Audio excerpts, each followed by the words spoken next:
You think your parents had flaws? Trust me, they're saints compared to these guys. Here are the absolute worst parents in the animal kingdom, from pandas that ditch half their kids to frogs that literally turn their babies into lunch. And one of these animals is so lazy it convinces strangers to raise its child. Then that kid grows up to murder its siblings. Yeah, this is about to get dark, weird, and hilarious, so stick around because the worst one is coming up later and you will not believe it.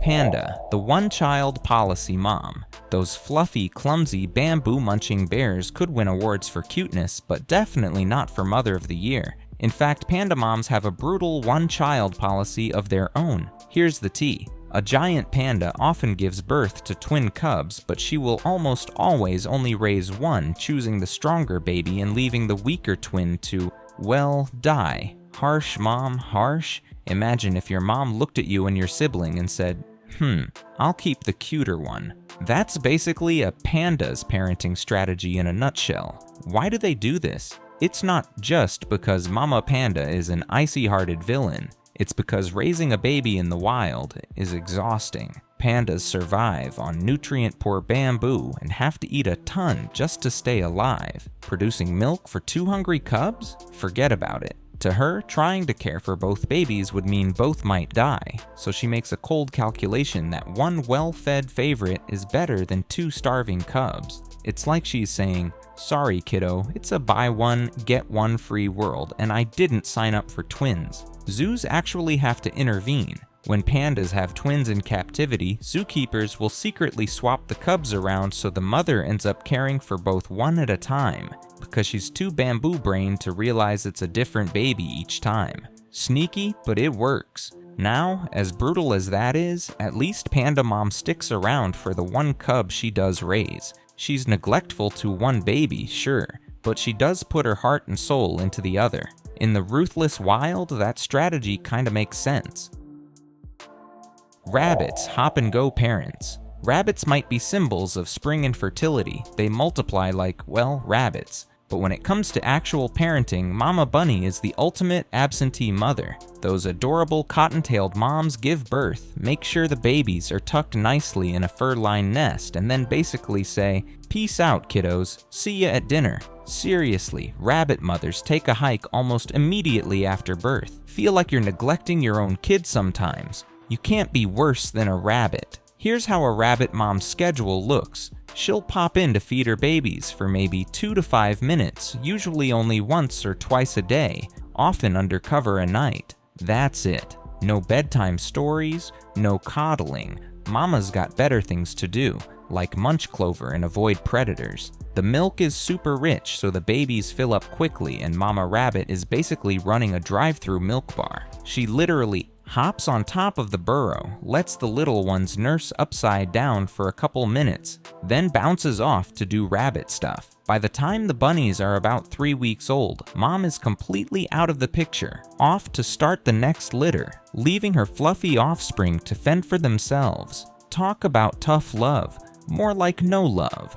Why such neglect? Believe it or not, it's partly a survival strategy. Mother rabbits stay away from the nest, so they don't attract predators to the scent of a bunch of helpless bunny nuggets. It's like she's thinking, if I hang around doting on my babies, some fox will literally eat them. Better I just ignore them most of the time. From a biological standpoint, it works, but it sure sounds cruel by human standards. These baby bunnies basically raise themselves from day one.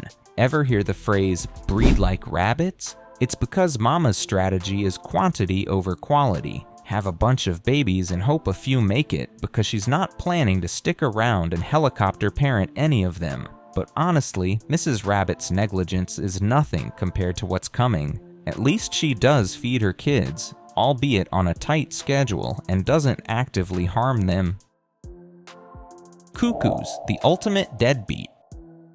If there were a deadbeat Mom Hall of Fame, the cuckoo bird would be its undisputed queen. This feathered fiend has refined bad parenting into an art form and a criminal conspiracy. Mama Cuckoo's strategy is simple. Don't raise your own kids. Trick someone else into doing it. It's the avian equivalent of secretly dropping your baby on a neighbor's doorstep with a note that says "good luck" and never coming back. Here's how the scam goes down. A female cuckoo will spy on other birds, often much smaller birds like warblers or sparrows, and wait until one of those poor suckers leaves her nest unattended. Then the cuckoo swoops in, shoves one of the existing eggs out, and quickly lays her own egg in its place. She might even mimic the pattern of the host's eggs, sneaky, so the foster parents don't notice the odd one out. This all happens in a matter of seconds, like a swift birdie B&E job, and Mama Cuckoo pieces out immediately after, never to return. That's right, she outsources 100% of childcare to an unsuspecting stepmom. Talk about cold.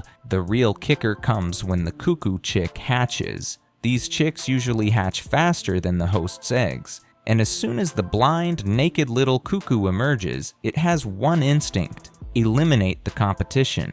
The cuckoo chick will wriggle under the other eggs or hatchlings in the nest and heave them up and over the edge, dumping its foster siblings out to die on the ground. Savage? Oh, absolutely. This tiny pink monster, not even able to see yet, just yeets the rightful babies out of the nest. Meanwhile, the clueless foster parents come back and think nothing's amiss. Gee, I thought I had more kids. Oh well. They proceed to feed and dote on the cuckoo chick as if it's their own, even as it grows into an oversized, demanding bully many times their size. By the time the foster parents figure out something's off, if they ever do, it's too late. The cuckoo chick is the only baby left, and they're hardwired to feed it. They might even witness it tossing their own offspring out, and they still keep feeding it. Parental instinct on overdrive. In one famous account, a naturalist described the cuckoo's behavior as a monstrous outrage on maternal affection, and honestly, that nails it. The cuckoo is basically the con artist of the animal kingdom. She lies, cheats, and her baby literally murders the foster siblings, all so she doesn't have to raise her own kid. Deadbeat level, 1000. From a survival standpoint, it's genius. The cuckoo mom can go off and lay more eggs in other nests, spreading her genes far and wide, while other birds do the hard work of feeding her demanding offspring. Frogs and toads. Cannibalistic caregivers. Frogs, slimy, bug-eyed, and apparently lacking any semblance of parental empathy. These hoppers make even the cuckoo look almost honorable, because some of them have no doubt about turning their nursery into a buffet table. It's a frog-eat-frog world out there, literally. Many frog species are what biologists politely call generalist carnivores, meaning they'll devour just about anything they can fit in their mouths, including each other. In the case of certain frogs and toads, that means gobbling up their own young if the opportunity presents itself. Yes, welcome to Cannibal Parent 101. Cane toad tadpoles actively hunt down and devour newly hatched cane toad babies as soon as they get the chance. They can even detect when eggs are about to hatch and will swarm over to feast on the hatching tadpoles like it's some twisted family reunion buffet. The result? The first batch of tadpoles to develop basically erases the rest of their younger brothers and sisters. Talk about sibling rivalry to the max. It's so extreme that scientists say these cannibal tadpoles are causing the cane toad populations to evolve faster. The hatchlings try to speed grow before they get eaten, a literal race for life. Imagine if your older brother eating you was an actual expected outcome of birth. Yikes. And it's not just the babies eating babies. Adult frogs have been known to swallow juveniles too.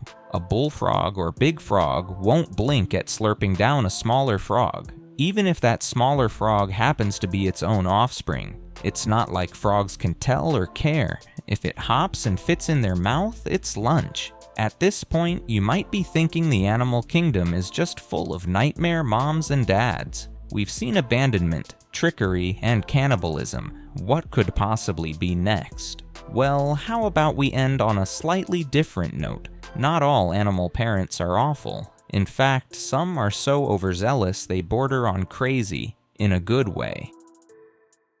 Sandgrouse, Dad of the Year. Now, technically, this video is about the worst parents, and the sandgrouse is actually an amazing parent, but his story is too wild not to include, and hey, from his perspective, it might feel like the worst job ever. Sandgrouse are little desert birds living in arid parts of Africa. The mother and father sandgrouse split parenting duties, but the dad goes above and beyond in a way that will make you say, "Aw, that poor guy." Now, imagine being this dad. Every single day, you're basically tasked with fetching water by turning yourself into a canteen. Meanwhile, what's mom doing? She's usually off during the day, foraging for food while dad does the water run.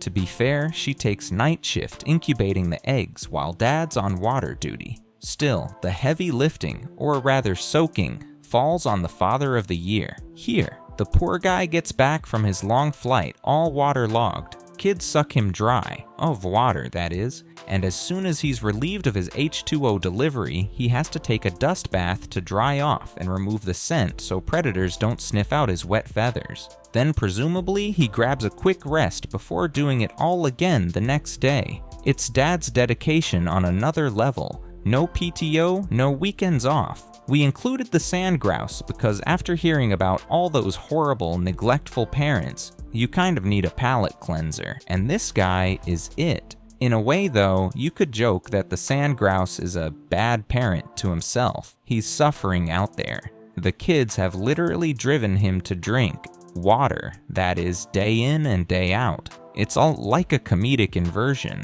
Instead of the parent neglecting the kids unintentionally torment the parent with their needs. And that's the hall of shame for animal parenting. Which one blew your mind? Drop it in the comments and don't forget to like and subscribe for more educational animal videos.